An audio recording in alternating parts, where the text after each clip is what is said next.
इलाके किसी का भी हो नाम रहे, शेर सिंह पट्टा जी होगा।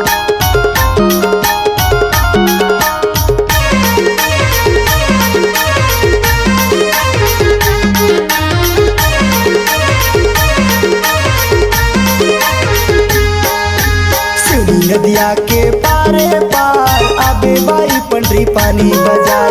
सुनी नदिया के पारे पार इलाके किसी का भी हो नाम रहे, शेर सिंह पट्टा जी होगा। घुंघरू पान बजाग वाले के, घुंघरू पान बजाग वाले के ठेला में करहूँ तो इंतजार। बाजार आबे के नहीं बताना बाई। सुनी नदिया के पारे पार आबे बाई पंडरी पानी बाजार। सुनी नदिया के पारे पार आबे बाई पंडरी पानी बाजार। मिक्स क्या है शेर सिंह पट्टा जी का होगा।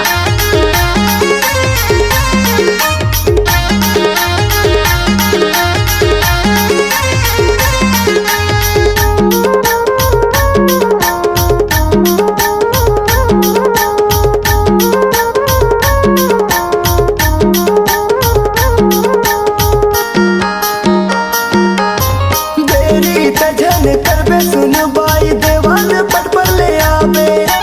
देवान पट पर पंडरी पानी के रास्ता लाके झन भुलावे। देवान पट पर पंडरी पानी के रास्ता लाके झन भुलावे।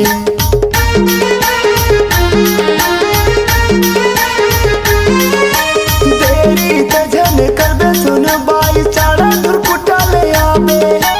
चाड़ा धुरकुटा पंडरी पानी के रास्ता लाके झन भुलावे। चाड़ा धुरकुटा पंडरी पानी के रास्ता लाके झन भुलावे। सुनी नदिया के पारे पार आबे बाई पंडरी पानी बाजार।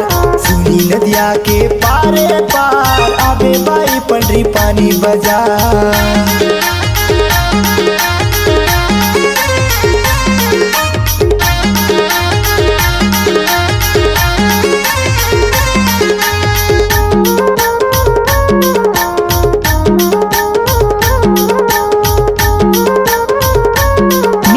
शेर सिंह पट्टा जी आई लव यू। मिक्स क्या है शेर सिंह पट्टा जी आई लव यू। तोरना ने बिछाया मुंदरी ले देहूं बाई चिन्हा पहिरबे मोर नाम के। भैया पर नांग मुरी ले देहूं रानी झुमका ले देहूं कान के। भैया पर नांग मुरी ले देहूं रानी झुमका ले देहूं कान के।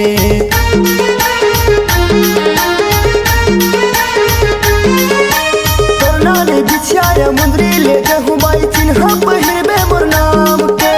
भैया पर नांग मुरी ले देहूं रानी झुमका ले देहूं कान के। भैया पर नांग मुरी ले देहूं शेर सिंह जी नमस्ते नमस्ते।